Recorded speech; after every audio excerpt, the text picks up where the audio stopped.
வணக்கம் மக்களே. நம்ம இன்றைக்கி என்ன பண்ண போகிறோன்னா தூதுவளையை வச்சு ரசம் தான் வைக்க போகிறோம். சளி பிடிச்சாலே நீங்கள் டக்குன்னு தேடுற பொருள் கண்டிப்பாக தூதுவளையாக இருக்கணும்.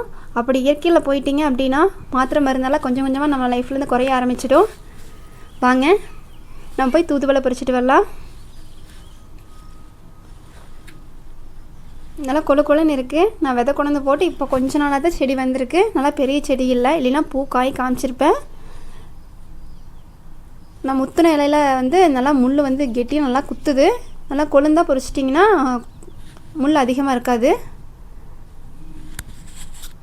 தூதுவளை இலையும் தேவையான அளவுக்கு பறிச்சுட்டு நான் கறிவேப்பிலை பறிக்கலான்னு போயிருந்தேன். கறிவேப்பிலை கொழுந்தும் சீரகம் மிளகாய் அரைக்கும் போது நம்ம உள்ளே சேர்த்துக்கலாம். நம்ம தனியாக போடுறத விட அரைச்சுள்ள சேர்த்துட்டுனா அப்படியே நம்ம உள்ளே சாப்பிட்ருவோம் இன்டேக்காக. நீங்கள் அப்படியே நம்ம உருவி போட்டோம் அப்படின்னா அதை எடுத்து வச்சுருவாங்க. அப்படி இல்லைன்னா கறிவேப்பிலை பொடிக்கு செஞ்சு வச்சுருந்திங்கன்னா உள்ளே போட்டுக்கோங்க. கறிவேப்பிலை கொத்தமல்லி இலையை ரசத்துக்கு தூவிக்குவேன். அதோட தண்டை அரைக்கிறதுக்கு எட்டு வந்துடுவேன். ஒரு தூதுவளை, பூண்டு, சீரகம், மிளகு, பெருங்காயம். நான் மோஸ்ட்லி கட்டி பெருங்காயம் தான் யூஸ் பண்ணுவேன்.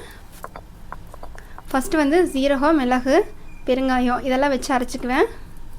இன்றைக்கி அத்தை செஞ்சுருந்தாங்க அரைக்கிறது. அது கூட சீரகம் மிளகெல்லாம் நல்லா அரைப்பட்டதுக்கப்புறம் தூதுவளை இலை, கறிவேப்பிலை, கொத்தமல்லி இலையோட தண்டு அதையெல்லாம் அரைச்சிக்கோங்க. நான் வேறு எல்லாமுக்குமே மிக்சிக்கு ஓடிடுவேன். ரசத்துக்கு மட்டும் நான் கண்டிப்பாக அம்மிக்கல்லுக்கு தான் வருவேன். பூண்டு நல்லா தட்டி விட்டு போடுங்க, ரொம்ப அரைக்க வேண்டாம். அத்தைக்கு அரைச்சி போட்டால் தான் ரொம்ப பிடிக்கும்.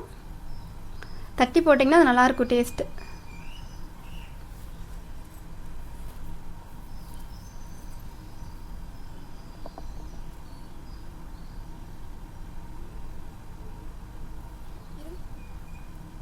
நான் இன்றைக்கி ஒரு அளவான சைஸில் இருக்கக்கூடிய 3 தக்காளி எடுத்துக்கிற ரசத்துக்கு.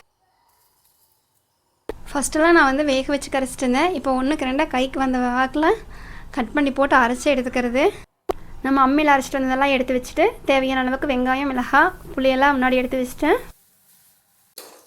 தேவையான அளவுக்கு எண்ணெய் சேர்த்து கடுகு நல்லா பொரிய விட்டுருங்க. கடுகு பொரிஞ்சதும் மிளகாய், வெங்காயம் இதெல்லாம் நல்லா வணங்க விட்டுருங்க.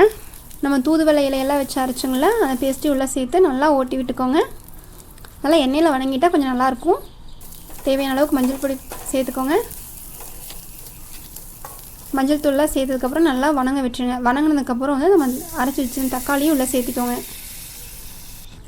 நம்ம தக்காளி சேர்த்துனதுக்கப்புறம் தேவையான அளவுக்கு உப்பு சேர்த்துட்டு நல்லா கொதிக்க விட்டுருங்க. நல்லா கொதி தக்காளி பச்சை வாசம் போக வரைக்கும் விட்டுருங்க. பச்சை வாசம் போனதுக்கப்புறம் நம்ம புளி ஊற வச்சு வச்சுருப்பாங்கள்ல அதை உள்ளே சேர்த்துக்கோங்க, அதோட தண்ணியை. அப்புறம் தேவையான அளவுக்கு தண்ணீர் சேர்த்துக்கோங்க. ரசம் எப்போவுமே நுரக்கட்டி வந்தோடனே ஆஃப் பண்ணிவிடுங்க. இன்றைக்கி லேசாக கொதிச்சிச்சு. நம்மளுக்கு சூடான தூதுவளை ரசம் ரெடி. வாங்க சாப்பிட்லாம். காலையில் செஞ்ச சுரக்காய் கொஞ்சம் இருந்தது, அதனால மதியானமாக ரசம் வச்சேன். உங்களுக்கு ரசம் தனியாக குடிக்க பிடிக்கும் அப்படின்னா குழந்தைகளுக்கும் இந்த மாதிரி டம்ளரில் ஊற்றி கொடுங்க, குடிக்க சொல்லுங்கள். உடம்புக்கு ரொம்ப நல்லது.